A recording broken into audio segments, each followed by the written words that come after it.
നമസ്കാരം, എല്ലാവർക്കും എൻ്റെ യൂട്യൂബ് ചാനലിലേക്ക് സ്വാഗതം.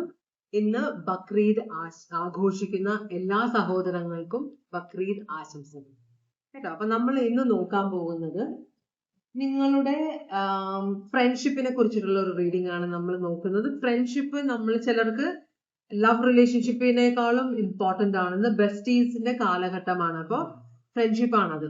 അപ്പോൾ അങ്ങനെയുള്ള ഫ്രണ്ട്ഷിപ്പില് എന്തൊക്കെയോ പ്രശ്നങ്ങളുണ്ട്. അപ്പൊ അതെന്താണ് നിങ്ങൾക്ക് പറയാൻ പറ്റുന്നില്ല? എന്തുകൊണ്ടാണ് നിങ്ങളുടെ ഫ്രണ്ട്സ് നിങ്ങളോട് ഇപ്പൊ സംസാരിക്കാത്തത്? മനസ്സിലായോ? അതോ എന്താണ് അവര് നിങ്ങളോട് പറയാത്ത കാര്യങ്ങൾ എന്താണ്? പറയാത്തതിന്റെ കാര്യം എന്താണ്? ഇതൊക്കെയാണ് നമ്മൾ നോക്കാൻ പോകുന്നത്. അപ്പോ നമുക്ക് തുടങ്ങാം. ഓറക്കൽ മെസ്സേജ് വെച്ചിട്ടാണ് തുടങ്ങുന്നത്. ജനറൽ റീഡിംഗ് ആണ്, എല്ലാവർക്കും റെസൊനേറ്റ് ചെയ്യില്ല. പേഴ്സണൽ റീഡിംഗ് വേണമെന്നുള്ളവർക്ക് വാട്സ്ആപ്പ് നമ്പർ ഡിസ്ക്രിപ്ഷൻ ബോക്സ് ഇട്ടിട്ടുണ്ട്, കോൺടാക്ട് ചെയ്യാം. ഭഗവാനെ, ചിലപ്പോ വർഷങ്ങളായിട്ട് മിണ്ടാതിരിക്കുന്ന ഫ്രണ്ട്സ് ഉണ്ടാവാം. തമ്മില് എന്താണ് കാരണം എന്ന് അറിയാത്ത കാര്യങ്ങൾ ചിലത്. അപ്പൊ നമുക്ക് നോക്കാം കേട്ടോ. ഭഗവാനെ, ഓം നമ ശിവായ, ഓം നമ ശിവായ, ഓം നമ ശിവായ, ഓം നമ ശിവായ, ഓം നമ ശിവായ. രണ്ട് കാർഡുകൾ വന്നിട്ടുണ്ട്. തെറ്റിദ്ധാരണകളുടെ പുറത്താണ് ബന്ധം പ്രശ്നമായിരിക്കുന്നതിനനുസരിച്ചൊരു കാർഡ് ഇവിടെ വന്നിട്ടുണ്ട്. എന്ന് വെച്ചാല് നമ്മൾ സംസാരിക്കുമ്പോൾ ആരോടാണെങ്കിലും ഡബിൾ മീനിങ് വെച്ച് സംസാരിക്കാതിരിക്കുക. അല്ലെങ്കിൽ നമ്മൾ പറയുന്ന കാര്യങ്ങൾ കൃത്യമായിട്ട്, ഞാൻ ഇതാണ് ഉദ്ദേശിക്കുന്നതെന്ന് മറ്റേ ആൾക്ക് കൃത്യമായിട്ട് മനസ്സിലാകണം. അതാണ് കമ്മ്യൂണിക്കേഷൻ. അല്ലാതെ ഞാൻ പറയുന്നതൊന്നും അവർ മനസ്സിലാക്കുന്നതൊന്ന് അങ്ങനെ വന്നാൽ പണിയാവും. അങ്ങനെ ഒരു കാര്യം നിങ്ങളുടെ ഫ്രണ്ട്ഷിപ്പിൽ ഉണ്ടായിട്ടുണ്ട്. പിന്നെ ഉള്ളത്, നിങ്ങളുടെ തേർഡ് ഐ ചക്ര ബ്ലോക്ക്ഡ് ആണെന്ന് പറയുന്നുണ്ട്. അപ്പോ നിങ്ങളോട് ഫ്രണ്ട്സിനെ കുറിച്ച് മറ്റുള്ളവരെന്തെങ്കിലും നുണയെല്ലാം പറഞ്ഞു തന്ന് അത് വിശ്വസിച്ച് നിങ്ങൾ വളരെ ക്ലോസ് ആയ ഫ്രണ്ട്സിനെ ഉപേക്ഷിച്ചത്, ആ ബന്ധം ഉപേക്ഷിക്കുകയൊക്കെ ചെയ്തിട്ടുണ്ടാവും. അപ്പൊ അതുകൊണ്ട് തന്നെ ശരിയായ കാര്യങ്ങൾ ശരിയായിട്ട് നേരായിട്ട് കാണാനുള്ള ഒരു കഴിവ് നിങ്ങൾക്ക് ദൈവം തരാനായിട്ട് പ്രാർത്ഥിക്കണമെന്ന് പറയുന്നുണ്ട്. ചിലപ്പോൾ നമ്മൾ മറ്റുള്ളവർ പറയുന്നത് കേട്ടിട്ട് നമ്മളെ ചേർത്ത് പിടിക്കുന്നവരെയും നമ്മൾ ചേർത്ത് പിടിക്കുന്നവരെ ഉപേക്ഷിക്കാനുള്ള ഒരു അവസരം വരാറുണ്ട്. അപ്പൊ അതൊക്കെ സൂക്ഷിക്കണം കേട്ടോ. ആ അവസ്ഥകൾ മിക്കവരുടെ ജീവിതത്തിലും ഉണ്ടാവും. നമുക്ക് അപ്പം മനസ്സിലാവില്ല. പിന്നീട് കുറച്ച് പ്രായമാവുമ്പോഴാണ്, തിരിച്ച് ചിന്തിക്കുമ്പോഴാണ് നമുക്ക് അയ്യോ ഇങ്ങനൊരു കാര്യം, അത് ശരിയായിരുന്നില്ലല്ലോ എന്ന് വരുന്നത്. അപ്പൊ അങ്ങനെ ചില ഫ്രണ്ട്സ് ഇവിടെ ഇരുന്ന് ടെൻഷൻ അടിക്കുന്നുണ്ട്. അവർക്ക് വേണ്ടിയിട്ടുള്ള റീഡിംഗ് ആണ്. അപ്പോ നമുക്കൊരു 6 കാർഡ് വേണം. ഭഗവാനെ, ഓം നമ ശിവായ, ഓം നമ ശിവായ, ഓം നമ ശിവായ, ഓം നമ ശിവായ.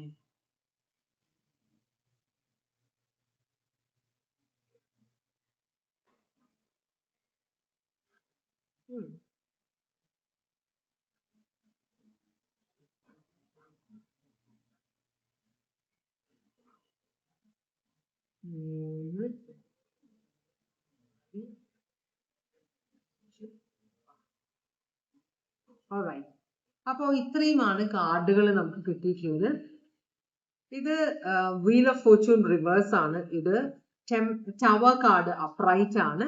ഇത് പേജ് ഓഫ് വാൻസ് അപ്രൈറ്റ്. ഇത് 8 ഓഫ് സ്വേർഡ്സ് അപ്രൈറ്റ്. ഇത് 6 ഓഫ് വാൻസ് അപ്രൈറ്റും ഇത് 6 ഓഫ് കപ്സ് അപ്രൈറ്റുമാണ് വന്നിട്ടുള്ളത്. ഇനി ആദ്യത്തെ കാർഡ്, നിങ്ങൾക്ക് എന്താണ് തോന്നുന്നത്? നിങ്ങൾക്ക് തോന്നുന്നത്, നിങ്ങളുടെ ഫ്രണ്ട്ഷിപ്പിലുള്ള പ്രശ്നം എന്ന് തോന്നുന്നത് നിങ്ങൾക്ക് എന്തോ ബാഡ് ലക്ക്, ആരുടെയോ കണ്ണ് കിട്ടി എന്നാണ്. അത്രയും നല്ല ക്ലോസ് ഫ്രണ്ട്ഷിപ്പ് ആയിരുന്നു.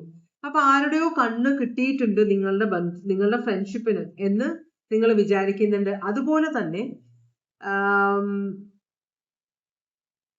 നിങ്ങളുടെ ഫ്രണ്ട്ഷിപ്പിന്റെ ഒരു നെഗറ്റീവ് ഫേസിൽ കൂടെയാണ് നിങ്ങളിപ്പോ പോകുന്നത് എന്നൊരു ചിന്തയുണ്ട് നിങ്ങൾക്ക്. ആ ഒരു ചിന്ത, എന്തോ ഒരു പ്രശ്നമുണ്ട് എന്റെ ഫ്രണ്ട്ഷിപ്പിന് എന്ന് നിങ്ങൾ വിചാരിക്കും. കാരണം നിങ്ങൾ അത്ര ക്ലോസ് ആയിരുന്നു. കാലത്ത് നിങ്ങൾ ഫോൺ ചെയ്യാൻ തുടങ്ങിക്കഴിഞ്ഞാല് ഫോൺ വെക്കില്ല രണ്ടുപേരും. അങ്ങനത്തെ ബന്ധം. ഇതിപ്പോ കോളേജ് സ്റ്റുഡൻസ് ആയിരിക്കാം, ക്ലാസ്മേറ്റ്സ്, സ്കൂൾ മേറ്റ്സ് ആയിരിക്കാം, എന്തായാലും ഓഫീസിൽ ഒപ്പം ജോലി ചെയ്യുന്നവരായിരിക്കാം, അടുത്തടുത്ത വീടുകളിലുള്ളവരായിരിക്കാം, കോളേജിൽ പഠിക്കുന്ന രണ്ടുപേരായിരിക്കാം, ട്രാവൽ ചെയ്യുമ്പോൾ പരിചയപ്പെട്ടവരായിരിക്കാം. എന്നാലും ഭയങ്കരമായിട്ട് അടുത്ത 2 പേരാണ്. പക്ഷെ ഇപ്പോ ആരുടെയോ കണ്ണ്, അപ്പൊ എല്ലാവരും നിനക്ക് വേറെ പണിയൊന്നുമില്ല, ഏത് നേരം ഫോണിലാണല്ലോ ഫ്രണ്ടുമായിട്ട് എന്ന് പറഞ്ഞ് കളിയാക്കുന്ന ആളുകളുണ്ട് നിങ്ങളുടെ ചുറ്റും. അപ്പൊ ആരുടെയൊക്കെ കണ്ണ് കിട്ടിയ പോലെ ആ ഒരു ഫീലിംഗ് നിങ്ങൾക്കുണ്ട്. രണ്ടാമത്തെ കാർഡ് പറയുന്നത് നിങ്ങൾ കാണാത്തത് എന്താണ് എന്നാണ് കാണുക. അപ്പൊ ഈ നിങ്ങളുടെ തമ്മിലുള്ള ഫ്രണ്ട്ഷിപ്പില് നിങ്ങൾ കാണാതെ ആയിട്ടുള്ള കാര്യം, ചിലപ്പോൾ നിങ്ങളുടെ ഫ്രണ്ട് ആ ഫ്രണ്ടിന് ഒരു ലവറെ കിട്ടിയിട്ടുണ്ടാവാം, അല്ലെങ്കിൽ അവരുടെ ജീവിത സാഹചര്യങ്ങളിൽ വ്യത്യാസം വന്നിട്ട് എന്തോ ഒരു പ്രശ്നം അവരുടെ ജീവിതത്തിൽ ഉണ്ടായിട്ടുണ്ട്, അത് നിങ്ങളോട് പറഞ്ഞിട്ടില്ല. ചിലപ്പോൾ നിങ്ങളുടെ ലവറുമായിട്ടും ആ ലവറ് ചിലപ്പോൾ ഈ വ്യക്തിയോട് അനാവശ്യമായിട്ട് പെരുമാറിയിട്ടുണ്ടാവാം, അല്ലെങ്കിൽ സീക്രട്ട് ആയിട്ട് നിങ്ങളുടെ ലവറെ ഈ ഫ്രണ്ട് ആഗ്രഹിക്കുന്നുണ്ടാവാം. നിങ്ങളോട് കുറ്റബോധമില്ലാതെ ഇവർക്ക് സംസാരിക്കാൻ പറ്റുന്നില്ല, അല്ലെങ്കിൽ ഇവരുടെ ജീവിതത്തിൽ വളരെ മേജർ ആയിട്ടുള്ള ഒരു കാര്യം നിങ്ങളോട് തുറന്നു പറയാൻ ഇവർക്ക് പറ്റില്ല, കാരണം അതിൽ നിങ്ങളെയും എഫക്ട് ചെയ്യും. അങ്ങനെ എന്തോ ഒരു പ്രശ്നം ഇവരുടെ ജീവിതത്തിൽ ഉണ്ടായിട്ടുണ്ട്. ഇത് ടോറസ്, ലിയോ, അക്വേറിയസ്, സ്കോർപിയോ ആണ്. ഇത് സ്കോർപിയോ ആണ്. അപ്പൊ അത്രയും വലിയ ഒരു ആഘാതം, എന്തോ ഒരു വലിയ പ്രശ്നം നിങ്ങളുടെ ഫ്രണ്ടിന്റെ ജീവിതത്തിൽ ഉണ്ടായിട്ടുണ്ട്. ഇത് നിങ്ങൾക്ക് ഒട്ടും അറിയില്ല, നിങ്ങളോട് ആരും പറഞ്ഞിട്ടില്ല, ഈ ഫ്രണ്ട് തുറന്നു പറഞ്ഞിട്ടില്ല, നിങ്ങൾ ഇത് ശ്രദ്ധിച്ചിട്ടില്ല. മനസ്സിലായോ? അപ്പോ അങ്ങനെ ഒരു അവസ്ഥയാണ്, നിങ്ങൾ കാണാത്ത കാര്യം അതാണ്. ഇനി എന്താണ് നിങ്ങൾ തമ്മിലുള്ള റിലേഷൻഷിപ്പിൽ പ്രശ്നമാകുന്നത് നിങ്ങളുടെ ഇമ്മെച്യൂരിറ്റി ആണ്. എന്ന് വെച്ചാൽ ഒരു സിറ്റുവേഷന് രണ്ടുപേരും, ഇപ്പൊ നിങ്ങളുടെ ഫ്രണ്ട് നിങ്ങളോട് എന്തെങ്കിലും, നിങ്ങളുടെ സ്വഭാവം നിങ്ങളുടെ ഫ്രണ്ടിന് അറിയാം. അപ്പൊ നിങ്ങളോട് നിങ്ങളുടെ ഫ്രണ്ട് എന്തെങ്കിലും തുറന്ന് പറഞ്ഞാൽ അത് അവരുദ്ദേശിക്കുന്ന തരത്തിൽ നിങ്ങൾ എടുക്കില്ല. നിങ്ങൾ ചിലപ്പോ ഭയങ്കര ഇമോഷണൽ ആയിട്ട് പെരുമാറും. നിങ്ങൾ എന്താ പറയാ, എടുത്തോ പിടിച്ചോ എന്നുള്ളൊരു തീരുമാനം, വളരെ ഇമ്പൾസീവ് ആയിട്ട് പെരുമാറുന്നവർക്ക് പേടിയുണ്ട്. അപ്പൊ ഈ ഒരു പേടിയാണ് ഈ പ്രശ്നം നിങ്ങൾ തമ്മിൽ ഉണ്ടാക്കുന്നത്. ഇവർക്ക് നിങ്ങൾ കാര്യങ്ങൾ കൂടി ആലോചിച്ച് നിങ്ങൾ അതിന്റെ സിറ്റുവേഷൻ എന്താണ്, അത് സത്യമാണോ തെറ്റാണോ ശരിയാണോ, പിന്നെ ഇതുകൊണ്ട് ഇത് നമ്മള് 4 പേരെ അറിയിക്കുകയോ ഇതിനനുസരിച്ച് പ്രവർത്തിക്കുക ചെയ്താല് അതിന്റെ ഭവിഷ്യത്ത് എന്താണ് എന്നൊന്നും ചിന്തിക്കാതെ നിങ്ങൾ പെരുമാറും. ഇത് നിങ്ങളുടെ ഫ്രണ്ടിന് നല്ലവണ്ണം നിങ്ങളുടെ സ്വഭാവം അറിയുന്നത് കൊണ്ട് ഈ വ്യക്തി നിങ്ങളോട് തുറന്നു പറയുന്നില്ല. ഇത് മനസ്സിലായോ? അപ്പോ അതുകൊണ്ടാണ് ഈ വ്യക്തിക്ക് നിങ്ങളുടെ അടുത്ത് വന്നിട്ട് ഇത് പറയണം എന്നുണ്ട്.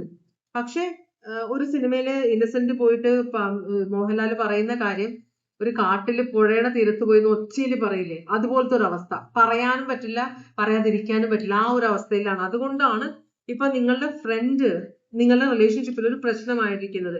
നേരത്തെ 24 hours സംസാരിച്ചിരുന്നവര് ഇപ്പോ അധികം സംസാരിക്കും. നിങ്ങളെ അവിടെ വെച്ച് മീറ്റ് ചെയ്യുക, ഇവിടെ വെച്ച് മീറ്റ് ചെയ്യാന്ന് പറയുമ്പോൾ ഇവര് വരുന്നില്ല. നിങ്ങളെ വീട്ടിലേക്ക് വിളിക്കുമ്പോൾ ഇവര് വരുന്നില്ല. കാരണം നിങ്ങളെ ഫേസ് ചെയ്യാനുള്ള ഒരു മടി. കാരണം ഫേസ് ചെയ്ത് കഴിഞ്ഞാൽ ഉള്ളിലുള്ള കാര്യം മുഴുവൻ അവർ പറയും. അതാണ്. അപ്പൊ അവർക്ക് നിങ്ങളുടെ പെരുമാറ്റത്തിൽ ഒരു സംശയം ഉള്ളതുകൊണ്ട്, നിങ്ങളെ ഇത് കുളമാക്കുമെന്നൊരു ചിന്ത ഉള്ളത് കൊണ്ടാണ് അവർ നിങ്ങളോട് കാര്യങ്ങൾ തുറന്ന് പറയാത്തത്. ഇനി എന്താണ് ശരിക്കും നടക്കുന്നത്? ഇത് ഇവിടെ ശരിക്കും നടക്കുന്നതെന്ന് വെച്ചാൽ ഇവരുടെ മനസ്സിലുള്ള കാര്യങ്ങളാണ്. ഇവര് ചിന്തിച്ചു കൂട്ടുകയാണ്. നിങ്ങൾ ഇങ്ങനെയാണ്, നിങ്ങൾ ഇങ്ങനെ പെരുമാറും, ഇതൊക്കെ ഇവര് ചിന്തിച്ചു കൂട്ടുകയാണ്. അതുകൊണ്ടാണ് ഇവർക്ക് പറയാൻ പറ്റാത്തത്.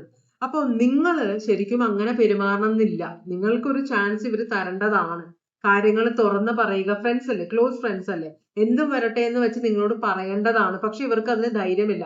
അതിനർത്ഥം ഇവർക്ക് നിങ്ങളെ കുറിച്ച് ഓർക്കുമ്പോൾ, നിങ്ങളെ പൊതുവെ പെരുമാറ്റം കാണുമ്പോൾ ഇവർക്കൊരു ടെൻഷൻ ഉണ്ട്. മനസ്സിലായി? ഇവര് നിങ്ങളെ അതുപോലെ പെരുമാറും, ഇത് കുളമാകുമെന്നൊരു പേടിയുള്ളതുകൊണ്ടാണ് ഇവര് ഈ ചിന്തിച്ചു കൂട്ടുന്നത്, നിങ്ങളിൽ നിന്ന് ഒഴിഞ്ഞു മാറുന്നത്. അത് ഇവരുടെ മനസ്സിലൊരു പ്രശ്നമാണ്. ഇവര് ചിന്തിച്ചു കൂട്ടുന്ന കാര്യമാണ്. ചിലപ്പോൾ നിങ്ങൾ അങ്ങനെ പെരുമാറില്ലായിരിക്കും. നിങ്ങൾ സിറ്റുവേഷന്റെ സീരിയസ്നെസ് അനുസരിച്ച് പെരുമാറാൻ അറിയുന്ന ഒരാളായിരിക്കും. പക്ഷെ അത് ഇവർക്ക് അറിയില്ല. ഇവരുടെ ഈ നിങ്ങളെക്കുറിച്ച് അറിവില്ലായ്മയാണ് ഈ പ്രശ്നം ഇത്രയും വഷളാക്കുന്നത്. അത് നിങ്ങൾക്കും അറിയില്ല എന്താണെന്ന്. കേട്ടോ? അടുത്ത ചോദ്യം, എന്ത് ആക്ഷൻ എടുത്താലാണ് ഈ പ്രശ്നം സോൾവ് ചെയ്യാൻ പറ്റുക? ഇവിടെ 6 of Wands ആണ് വന്നിരിക്കുന്നത്. 6 of Wands എന്ന് പറഞ്ഞാൽ വിജയശ്രീലാളിതനാവുക എന്ന് വെച്ചാൽ ഒരു കാര്യത്തിന് നമ്മൾ പേടിച്ച് ഒളിച്ചോടാതെ അതിന്റെ പുറകെ ചെന്ന് അത് അറിഞ്ഞ് അതിന് വേണ്ട ആക്ഷൻ എടുക്കുക. അതേ നിങ്ങൾക്ക് വഴിയുള്ളൂ എന്നാണ് പറയുന്നത്. അപ്പൊ നിങ്ങളുടെ ഫ്രണ്ടിനെ കോണ്ടാക്ട് ചെയ്യുക, അവരെ വിളിച്ചിരുത്തി അവരോട് ഓപ്പൺ ആയിട്ട് സംസാരിക്കുക. എന്താണ് കാര്യം, എന്താണ് പ്രശ്നം? നിങ്ങൾ വളരെ സമചിത്തതയോടെ പെരുമാറേണ്ട ഒരു സമയമാണ്. കാരണം നിങ്ങളുടെ ഫ്രണ്ട് നിങ്ങൾക്ക് ഭയങ്കര ഇമ്പോർട്ടന്റ് ആയ ഒരാളാണ്, അല്ലെ?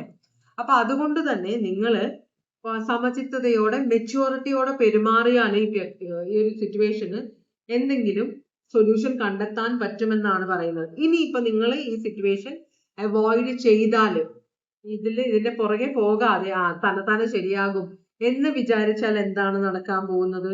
ഇത് ശരിയാകും തന്നെത്താനെ. നിങ്ങളെ ഇടപെട്ടില്ലെങ്കിലും ഇത് ശരിയാകും. കാരണം എന്താ വെച്ചാല് ഇവിടെ നിങ്ങളെ നന്നായിട്ട് നിങ്ങളുടെ ഒപ്പം പഠിച്ച് അല്ലെങ്കിൽ നിങ്ങൾ നല്ലോണം പരിചയമുള്ള ഒരു വ്യക്തിയാണ്. അപ്പൊ നിങ്ങളുടെ നെഗറ്റീവ് ഒരു ഫ്രണ്ടാണ് നിങ്ങളുടെ. അപ്പൊ നെഗറ്റീവ് ക്വാളിറ്റീസും നിങ്ങളുടെ അറിയാമെങ്കിലും ഇപ്പോഴത്തെ ഈ സിറ്റുവേഷനിൽ ഇവർ ടെൻസ്ഡ് ആവുന്നെങ്കിൽ കുറച്ച് കഴിയുമ്പോൾ ഇത് മാറും. ചിലപ്പോൾ ഒരു 2-3 മാസത്തിനുള്ളിൽ, 6 മാസം എന്നാണ് പറയുന്നത്, 6 മാസത്തിനുള്ളിൽ ഇവരുടെ മനസ്സിൽ നിങ്ങളെ ശരിക്കും എന്ന് വെച്ചാല് നിങ്ങളെ കുറിച്ച്, അയ്യോ എന്റെ നല്ലൊരു ഫ്രണ്ടാണ്, എനിക്ക് അങ്ങനെ ഇട്ടിട്ട് പോകാൻ പറ്റില്ല, ഞങ്ങൾ എന്തൊക്കെ ഷെയർ ചെയ്തിട്ടുണ്ട്, അങ്ങനെയുള്ള ഓർമ്മകൾ ഇവർക്ക് വരും. ഇവർ ഭയങ്കര നൊസ്റ്റാൾജിക് ആവും. അപ്പൊ ഇവർ ഓട്ടോമാറ്റിക്കലായിട്ട് നിങ്ങളുടെ പുറകെ വരുമെന്നാണ് പറയുന്നത്. നിങ്ങൾ ഇതിനകത്ത് കയറി ഹെഡ് ചെയ്ത് ഇവർ ഈ പ്രശ്നം സോൾവ് ചെയ്താണെങ്കിൽ സോൾവ് ചെയ്യാം. അതല്ല, നിങ്ങൾ സോൾവ് ചെയ്തില്ലെങ്കിൽ ഇത് ഓട്ടോമാറ്റിക്കലി ഒരു 6 മാസത്തിനുള്ളിൽ നിങ്ങളുടെ ഈ ഫ്രണ്ട്ഷിപ്പ് തിരിച്ചു വരും എന്നാണ് യൂണിവേഴ്സ് പറയുന്നത് കേട്ടോ. അപ്പൊ Taurus, Leo, Aquarius, Scorpio, Aries, Leo, Sagittarius, Aquarius, Libra, Gemini, Aries, Leo, Sagittarius, Cancer, Pisces, Scorpio, ഇതാണ് സോഡിയാക് സൈൻ. അപ്പോ പ്രശ്നമുണ്ട്, പക്ഷെ നിങ്ങൾക്കത് സോൾവ് ചെയ്യാൻ പറ്റും. നിങ്ങൾ സോൾവ് ചെയ്യാൻ നോക്കിയില്ലെങ്കിൽ തന്നെ ഓട്ടോമാറ്റിക്കലി അത് സോൾവ് ആയിക്കോളും എന്നാണ് പറയുന്നത്. അത്ര വലിയ രണ്ടുപേരും ജീവിതകാലം മുഴുവനും മിണ്ടാതിരിക്കുക എന്നൊരു അവസ്ഥ വരില്ല കേട്ടോ. അപ്പൊ ഇതാണ് ഇന്നത്തെ റീഡിംഗ്. ഇതുവരെ എന്റെ റീഡിംഗ് കണ്ടുകൊണ്ടിരുന്ന ഫ്രണ്ട്ഷിപ്പിലിരിക്കുന്ന എല്ലാവർക്കും വളരെയധികം നന്ദി. എല്ലാവർക്കും ഭഗവാൻ സന്തോഷവും സമാധാനവും സംതൃപ്തിയും സമൃദ്ധിയും ആയുരാരോഗ്യ സൗഖ്യവും അനുഗ്രഹിച്ചു തരാൻ ഇടയാകട്ടെ എന്ന് ആശംസിക്കുന്നു. വീണ്ടും ഒരു റീഡിംഗുമായിട്ട് വരാം. എല്ലാവരും സേഫ് ആയിട്ടിരിക്കുക. Take care. Bye bye.